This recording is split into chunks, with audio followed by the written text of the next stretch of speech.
Pergunta: por que Jesus nunca disse nada do arrebatamento? E por que nós temos que acreditar no apóstolo Paulo em coisas que nem Jesus falou? Bem, resposta: a palavra de Deus vai de Gênesis ao Apocalipse. E você não irá entender os planos de Deus a menos que aceite essa palavra integralmente. No passado, o Senhor falou por meio dos seus profetas, que foram enviados a Israel. E Moisés, que escreveu o Pentateuco, os cinco primeiros livros da Bíblia, foi um desses profetas. Então Deus falou, depois disso, há 2000 anos, Deus falou numa pessoa, o Filho de Deus encarnado. Veja o que fala em Hebreus, capítulo 1, versículo 1. Havendo Deus, antigamente, falado muitas vezes, de muitas maneiras, aos pais, pelos profetas, inclusive Moisés, a nós falou-nos nestes últimos dias pelo Filho, ou uma melhor tradução, seria no Filho. Versículo 2. A quem constituiu herdeiro de tudo, por quem fez também o mundo, o qual, sendo o resplendor da sua glória e a expressa imagem da sua pessoa, e sustentando todas as coisas pela palavra do seu poder, havendo feito por si mesmo a purificação dos nossos pecados, assentou-se à destra da majestade nas alturas, feito tanto mais excelente do que os anjos, quanto herdou mais excelente nome do que eles. Se você considerar que Jesus, quando esteve aqui, validou os profetas do Antigo Testamento, ao desprezar o Antigo Testamento, você estará desprezando também Jesus, que sancionou seus escritos.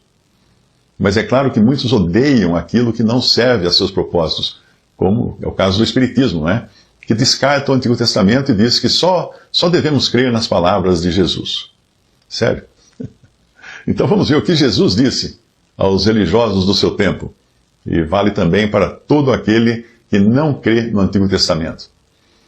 Em João, Evangelho de João, capítulo 5, versículo 45, Jesus diz assim aos fariseus da sua época: não cuideis que eu vos hei de acusar para com o Pai.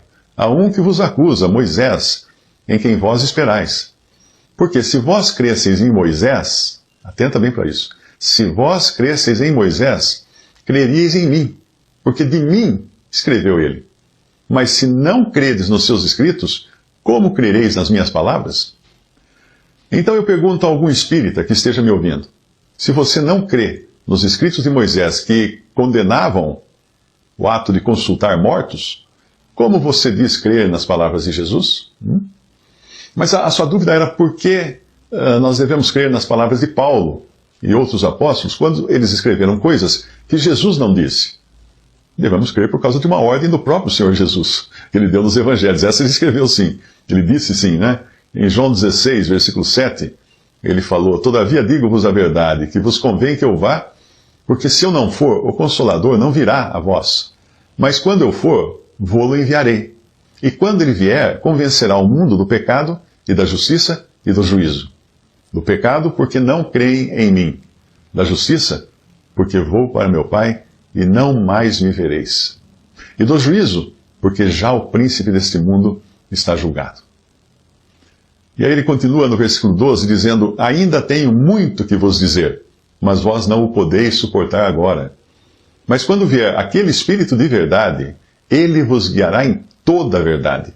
Porque não falará de si mesmo, mas dirá tudo o que tiver ouvido e vos anunciará aquilo que há de vir. Ele me glorificará, porque há de receber do que é meu, e vou-lo há de anunciar. Tudo quanto o Pai tem é meu. Por isso vos disse que há de receber do que é meu, e vou-lo há de anunciar. Você entendeu agora? Primeiro, Deus falou, eu li aí o capítulo 16 até o versículo 15. Primeiro Deus falou por intermédio dos profetas, até que viesse o Verbo de Deus encarnado. E a partir daí, ele falou no Filho, que era a expressão exata de Deus. Esse mesmo Filho avisou os seus discípulos que enquanto eles não recebessem o Espírito Santo, não poderiam suportar ou abarcar tudo o que Jesus tinha para lhes dizer. Aí, quando o Espírito Santo veio habitar, desceu do céu para habitar no crente individualmente e na igreja coletivamente, o Senhor deu dons aos homens, dons estes que incluía os de apóstolos e profetas, para transmitirem o que o Espírito Santo ditasse a eles, falasse verbalmente a eles, palavra por palavra. Foi então que os mistérios que estavam ocultos em Deus, desde sempre, desde a antiguidade, desde a eternidade, foram revelados a esses apóstolos e esses profetas da igreja, coisas as quais nem os profetas de Israel tiveram acesso. Por isso você encontra apenas nas cartas apostólicas muitas verdades que nunca antes tinham sido reveladas. Entendeu agora?